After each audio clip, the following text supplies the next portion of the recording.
Okay, so so last time, so we were learning Perek Zayin, the 17th Perek of Shar Dalet, and last time we were bothered by a lot of different questions. There were a lot of statements of Chazal that approached the idea that the Torah protects a person, right? Protects a person from Gehenna after a person's death. Achar petirosim ezeha oilam, after a person leaves this world, the Torah that he learned in this world provides some sort of protection afterwards, right? That's the main kind of idea that Nefesh HaChaim wants to get across, that the person who learns Torah in this world, not only, which is what was discussed in the previous chapter, not only does he bring bracha into this world, which protects him from the kind of the natural finite challenges of this world, the Torah is carried with him into the next world, where it protects him from the Gehenna. That was the basic thesis of chapter 17. Although we pointed out, so and throughout the chapter he brings different statements of Chazal, from Gemara, from Zohar, to support the thesis. Good. The problem was, so we had couple of problems. Number one, we don't understand why the Torah should provide this protection. Because if he deserves Gehenna, it means that he did some kind of an Aveira. So because he did some kind of an Aveira, so why shouldn't he get justice for it? Number one. Number two, even if there is a reason why the Torah should protect him, we don't know by what mechanism it should protect him. Because if he goes into Gehenna, so let him burn there, or whatever happens there, let it happen, right? So what mechanism it protects him? That was question number two. And question number three was, when we looked at each of these statements of Chazal, we noticed a different kind of aspects of protection. In some places it seemed like he goes into Gehenna, he just doesn't get affected by it. In other places it seemed like he's completely protected from the judgment altogether. So which one is it? Is he protected from the judgment, or is he judged but then protected from the punishment? Like what's going? So that wasn't that still isn't clear. That is still not clear. So, but I have some partial answers, I think, to a few things. So partial answers. Partial answers to some of these statements of Chazal, and the why and the how, perhaps we can understand. So clearly, I think there are different levels of protection that a person receives based on the different levels of Torah learning that he achieved. Okay, but let's just go, I guess, one step at a time. So the first Gemara that Nefesh HaChaim brought was from Chagiga, from the end of Chagiga. Talmidei Chachomim ein ur shel Gehenim shoyle behem. The fire of Gehenna does not have shlita, does not have control, kind of dominance over them, right? It does not dominate them. And that was, we looked up the Gemara. The Gemara learns this from Kal V'chomer, from some salamander, right? Like some kind of a fire-based creature, like a phoenix of some sort. That just like that creature is not burnt by fire, so too a Talmid Chacham who lived a life of fire, which is Torah as compared to fire, so certainly he's not going to be burnt by the fires of Gehenna.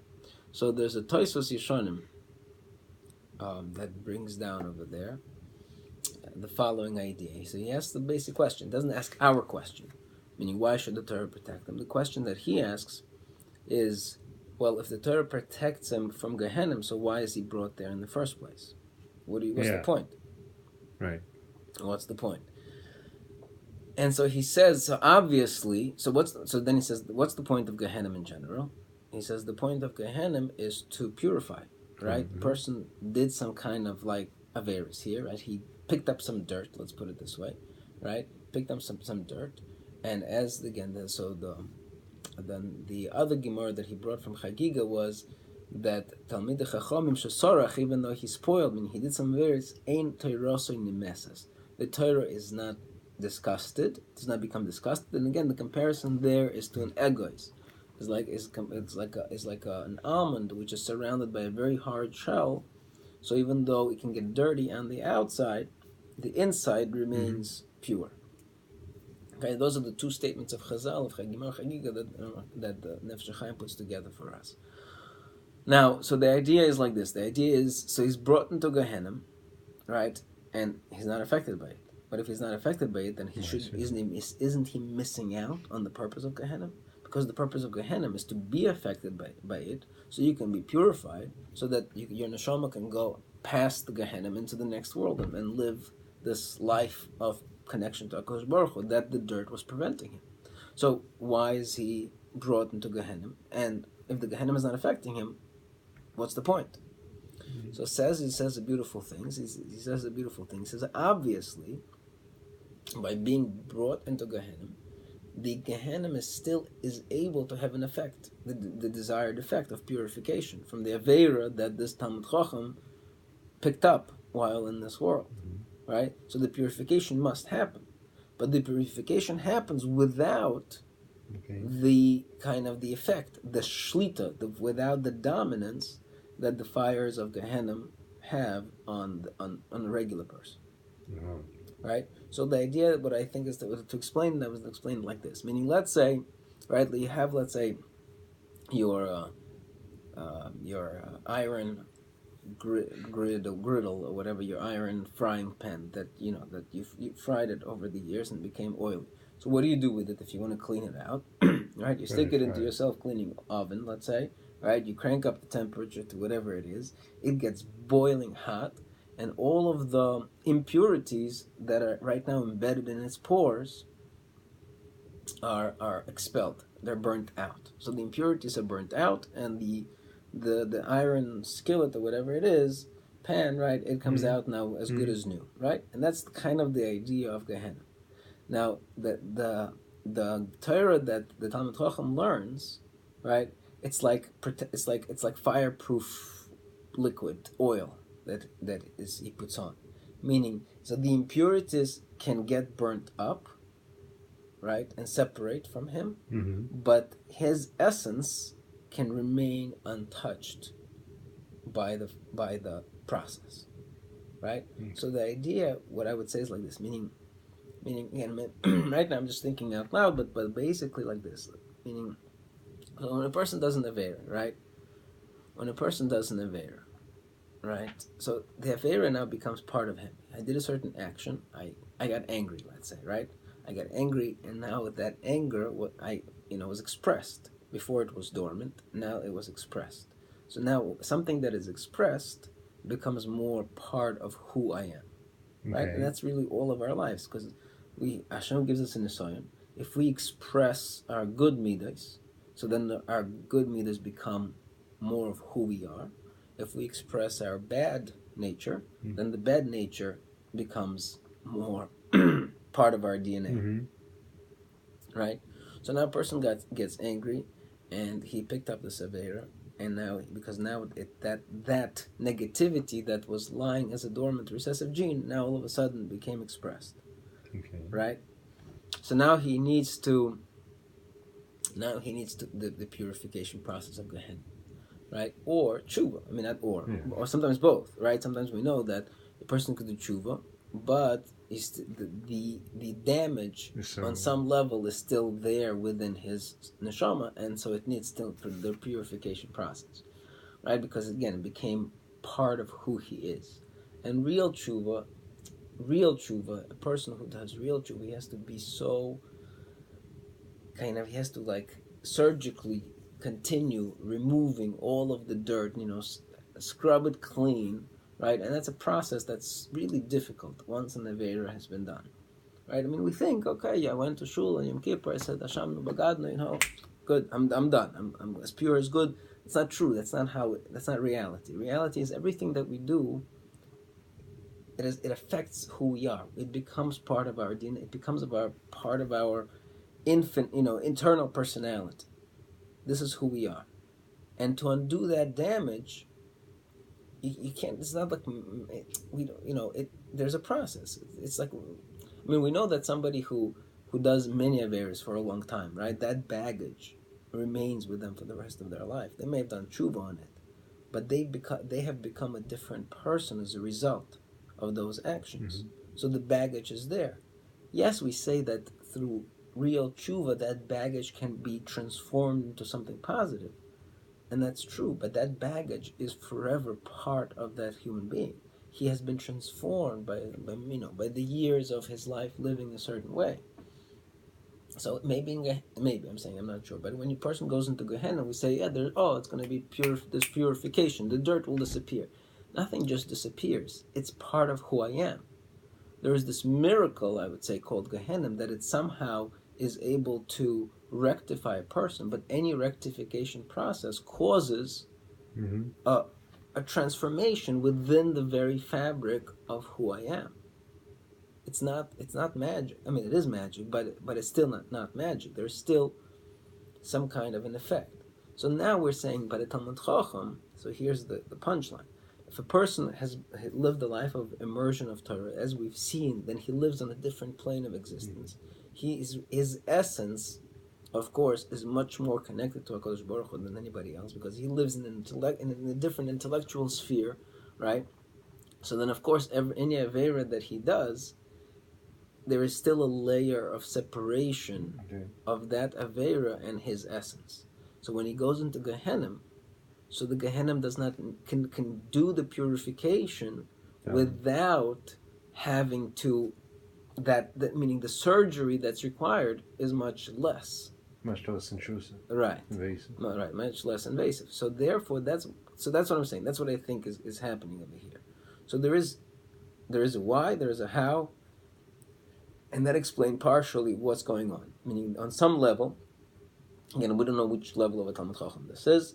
Does it have to be Lishma? Because we'll see later, right? There's definitely a big difference between a person who learns Torah Lishma and a person who learns Torah Shalom Lishma.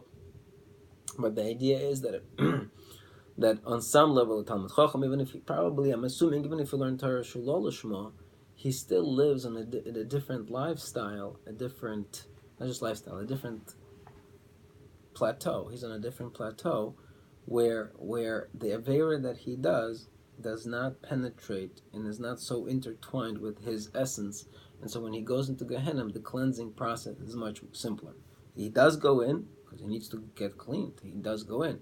But there's no shoylet. The Gehenna is not shoylet. It's not have to penetrate as deep as by somebody who doesn't have that not just protection, but not protection. It's not about protection. It doesn't have that I don't know how to say it. It doesn't have that characteristic of living on being dovuk, being connected to the Torah, being connected to what's real, what's eternal, right? What's spiritual, and so such things that are finite, physical, they don't affect them as much. So that's layer one, and I think that's beautiful. Then there is another part which is not here. He says later, and we find this in other places too, is that the Torah provides kapara. We find this, and the Shari Tshuva brings this down, right? So the Shari Tshuva, if I remember correctly, says like this. He says that right, we know that there's an Avera that a person does tshuva and he's supposed to cleanse. There's an Avera that a person does tshuva and he has to wait for Yom Kippur for the cleansing to happen. There's an Avera that a person needs tshuva Yom Kippur and then he needs Yisurim. He needs to have some kind of suffering in this world for the cleaning to take place. And then there's an Avera that he needs death and maybe further Gehenna, etc. Right? So says the Shari Tshuva, if I remember correctly, is that learning Torah can come as a substitute for the Yisurim. Right? So the Torah purifies a person in a similar way as Yisurim do, right? And so as Gehenna would do also, meaning Gehenna is a purge, right? Purgatory is what they call it, right? Gehenna is a purge. So too Torah can serve as a purge as well, right? Because the effort that goes into learning Torah, the amelus, as we call, that's what we call it, right? Because it's working out. It's because a person is not built as a pure intellectual creature, right? Intellectualism comes with an effort. To understand something right? You got to work on it. You got to really, like, your mental state has to overcome your natural tendency to be lazy. Sorry. Right. So you has to overcome your natural tendency to be lazy. So you constantly are working on your physical finite nature to break it in, to make it more flexible, to make it more fluid, to make it more responsive to intellectual input, right? So that is also a kind of Gehenim, so to speak, meaning this accomplishes the same purpose. So that's another element, another aspect why somebody who learns Torah, he has an easier time with Gehenim because some of it has already accomplished, and that's why the Gemara says that since the Torah is fire, so how could the fire of Gehenim affect him? Meaning he already went through it. He already went through it, right? So why does he? So he doesn't need it as much, as somebody else. One's cleansing, the other one is cleansing. So right. So those are two mechanisms, I think, which logically by which this is accomplished. What we still don't know, what I still don't know. So that answers some of the statements of Chazal that he brought. What I still don't know is the other statements of Chazal, which seems where, like he brought from the Gemara from Acher, that there is no judgment at all.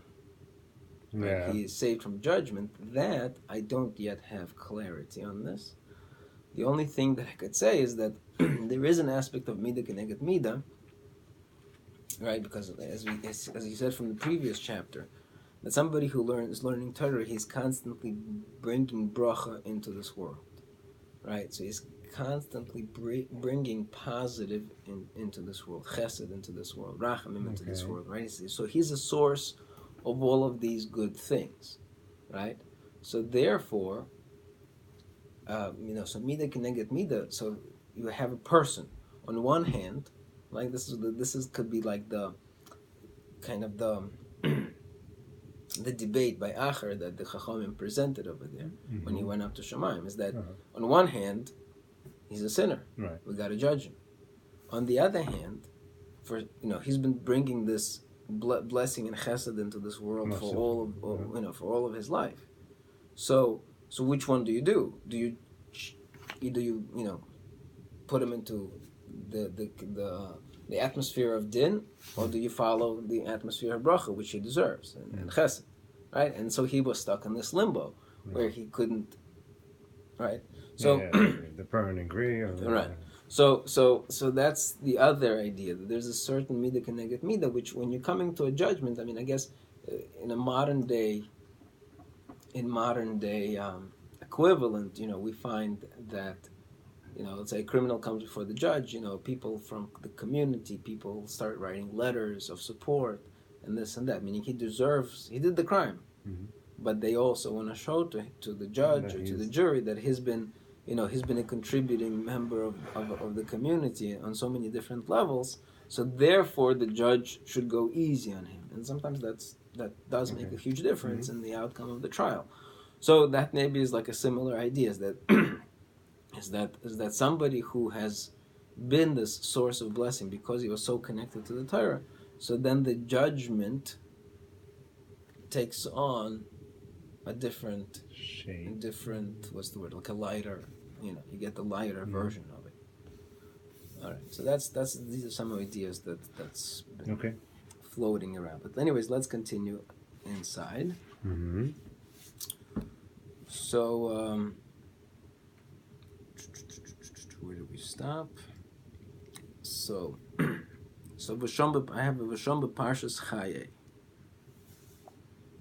That's where I have.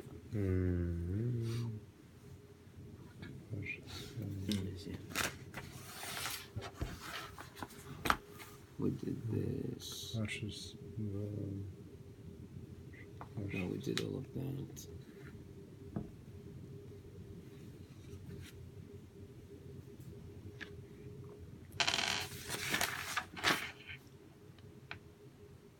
Let's see the story with Acher over here. So we did that.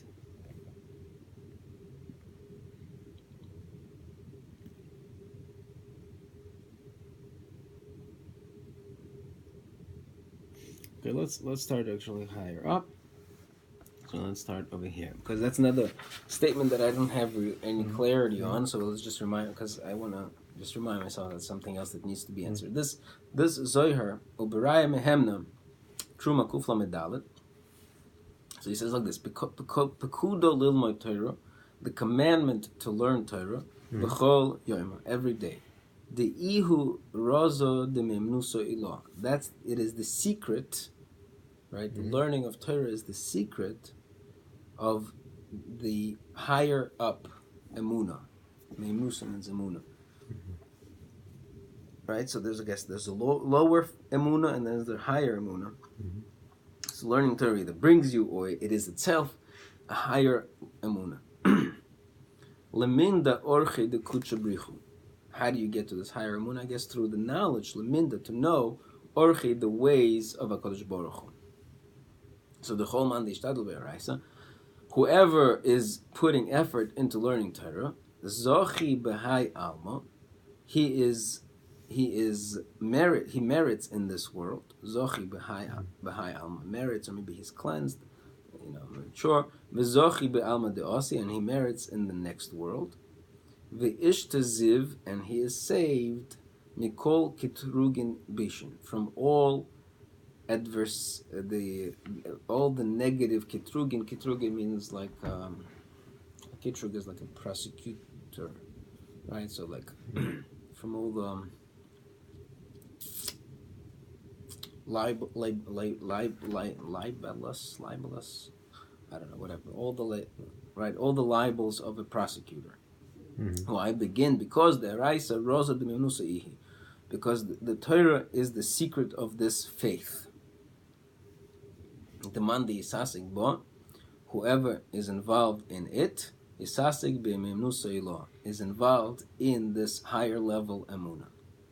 Ashri Shchinta Begave, and as a result, the Shchina resides in him, the Lota Adi Minei, and it doesn't separate from him. Okay? So over here, there's another statement of Chazal. Again, then, there's an idea here that says whoever learns Torah, he's nitzel, he's saved from all of these kitrugim, of all the negative prosecutions. Right? But why? The reason over here is not clear. The reason is because for some reason the Torah is the secret, is this Raza is the secret of this lofty faith. So what? I mean, okay, I hear, let's say, but I don't understand why this lofty faith is providing protection from this kitrugin line, right? Because I know the ways of Hashem, okay? It's not, so that's not clear, okay? So we just leave that as still a question mark to get back to. All right, let's continue. Ukama Moram, and we have another statement. Al Pasuk, so this is famous, right? Oirich Yomim B'Yamina. The Pasuk says the length of days are on her right side, right? And then it says Mismoilo Oishu B'Kovet, and on her left side is riches and honor, right? So generally we're saying on the right side means it's referring to somebody who's learning Torah Lishma, somebody who's learning Torah properly for her own sake. And Mismoila, and on the left side, that's to somebody who's learning Torah Shalol Lishma. So the Gemara says, right? The Gemara says that whoever's learning Torah Shalol Lishma, he's gonna get. So he's learning Torah. What does Shalol Lishma mean? He's learning it for ulterior motives, reward, right? For reward, let's say, some ulterior motive. So for honor, so Mida Keneged Mida, he's gonna get the honor. On the left side is Oisher V'Kovet. But on the right side, somebody who's learning Torah Lishma, he's going to get Oirich Yom. He's going to get the length of days, which is generally the Torah's way of referring to Olam Haba. Right? But the Gemara concludes, also says that somebody who's learning Torah Lishma, it's not that he gets only Olam Haba, and somebody who's learning Torah Shalol Lishma gets only Olam Haba. That is maybe true for somebody who's learning Shalol Lishma, but somebody who's learning Torah Lishma gets both. Right? It's 2 against 1. So, right? So it says, so again, my minim bo oirich yomim, to somebody who goes on the right side, meaning Lishmo, gets oirich yomim, gets the length of days, and certainly he will get oisher v'kovet. riches and honor. So v'hu b'shnei ha'olamim. So this person has reward in both worlds. Oyesher v'koved b'olam hazeh. He gets riches and honor in this world. V'oyrech yomim lo'olam haba. And he gets the length of days in the next world. She'ikar ha'oyrech yomim. Because in general, he's just pointing out, whenever we say oyrech yomim, hakavona, the intent is lo'olam shekuloi orech, is for the world that's forever long. Right? Length of days is in a place where it's always long, meaning infinite. Which is how the Chachamim darshan these words in lots of places. So what does he want from this statement of Chazal? I'm not quite sure. I'm not quite sure what he wants. This statement does not seem to belong here because it does not seem to address the protection element. That's another question we had last time. But let us continue. V'shoma Parshas Chaye. And also there in Parshas Chaye, Kuf Lamed Aleph, Rabbi Eliezer Posach, Rabbi Eliezer began, and it says the Posach from Tehillim, Gal Einai, open my eyes, Va'abita niflois mitoresecha, and I shall see the wonders from your Torah. Right, David the Melech says, Gal Einai, he says, to open my eyes, and I will see the wonders from your Torah.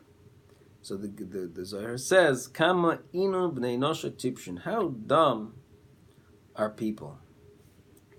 The lo yodin, they do not know, v'lo mistaklin, and they do not look, li'ishtadolo beharaisa, in order to make an effort in learning Torah.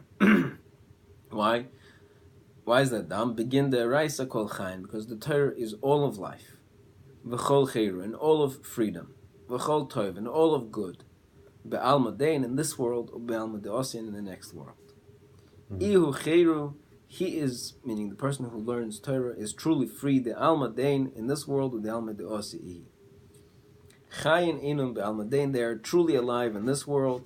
The izkun liyomin shleimin b'hai alam, because they're going to merit fullness of days in this world. Kama de'at omar and so on. And he also gets length of days in the next world. Begin the in chayin shleimin, and because they get full lives in chayin the chayri, these are the lives of freedom. Chayin below atziva, this is the lives without sadness. Chayin the in chayin, that's life. That's truly life. Chayru be'almadein, again, it's freedom in this world. Chayru the chola, which is total freedom. The cholman the ishtadol be'araisa, because anybody who puts an effort into Torah, lo yachlin lishlatoa eloi kol amin de alma. The nations of the world do not have dominance over him. Valdo, and because of this, kolman the ishtadol be'araisa, whoever learns Torah, cheiru islay mikoila, he has complete freedom. Be'alma dein, he in this world, mishibuda de sharamin, from the dominance of other nations, cheiru be'alma de'ate, and he has freedom in the next world. Begin the lo yisbun minei dino be'ahu alma klal, because they will not demand from him judgment in that world at all. Right. So here's another statement of Chazal over here that seems to imply that somebody who has Torah, he altogether is able to avoid the judgment in the next world. Right. So. Right. So again, I don't think these statements can be taken at face value. I mean, even if I don't know why my throat is. Right, it's okay. Meaning, just from the read of these statements from the Zohar, they're poetic, right? You can tell that the sound, this is not a technical legal code text. This is slight poetry. There's an exaggeration here. There's certainly an embellishment here. I mean, possibly, probably, it seems to me, right now at least. And so it's not to be taken without qualifying, right? I mean, we see Rabbi Akiva, right, who is more connected to Torah than Rabbi Akiva himself, right? And yet, on the day of his 120th birthday, right, the Gemara says that he was severely punished by the Romans for learning Torah in public. Right, so we see nations having dominance over him. Right? Yeah, right. At the same time, we know that they didn't really have dominance over him because, he died with the words of Shema Yisrael Hashem Elokeinu Hashem Echad on his lips. And he said to his Talmidim that this was, he lived for this moment. Like, this was his moment of when he felt really, truly alive. So do we say that the Torah provides complete protection from any nations of the world? No. I mean, we see tzaddikim that were unfortunately killed in the Crusades and in the Holocaust and all over, different times and places. But maybe Viktor Frankl, I don't know, whoever you want to throw in there. It's he was the psychologist who came up with most of his psychological theories after his ordeals in concentration camps. Even he was a psychologist beforehand, right? So there's definitely parts of us that no our external enemy can touch, right? And where is life and where is freedom, right? So who is truly free and who is truly alive and who is truly right? Is it a person who I can travel to the Caribbean, that makes me free? Or is it a person who is complete inner being, is just not able to be touched by any external stimuli, by any torture, by anything? I'm completely free to do what I want with my spirit at any point in time, despite the crazy torture that I'm going through in the concentration camp. I mean, who is more of a human being? Who is more of a in control? Right? If freedom means control, and freedom means to do whatever I want and not being forced to do whatever I want. So somebody who learns Torah and is completely attached to HaKadosh Baruch Hu, so nothing from outside can reach into my human beingness, my godliness, which is my human beingness, which is the same thing. I mean, Alavai, we should be zeichet to such levels, but right, but Alavai, we should not have to test them out either. But so maybe this is along those lines again. So we all respect human beings who have true spirit of humanity. We dislike, I don't know, spoiled American brats or whatever it is, who a minute something doesn't go their way, it's like, I can't learn today, there's some clouds in the sky. I can't, I don't know. My coffee it's missing. Right. Right. So sweet. Right. So we've all become these princessa Nagaroshina, where every little thing can throw us off from our life, right? And a person who's truly free is a person who has spirit, a person who has no, who lives by his principles, no matter what winds, storms, come against them.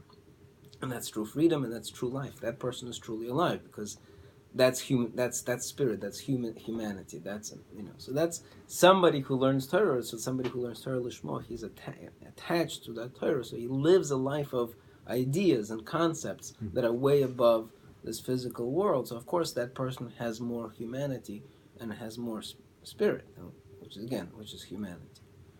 Okay, maybe it's time for us to finish up. Yeah. So let's stop here.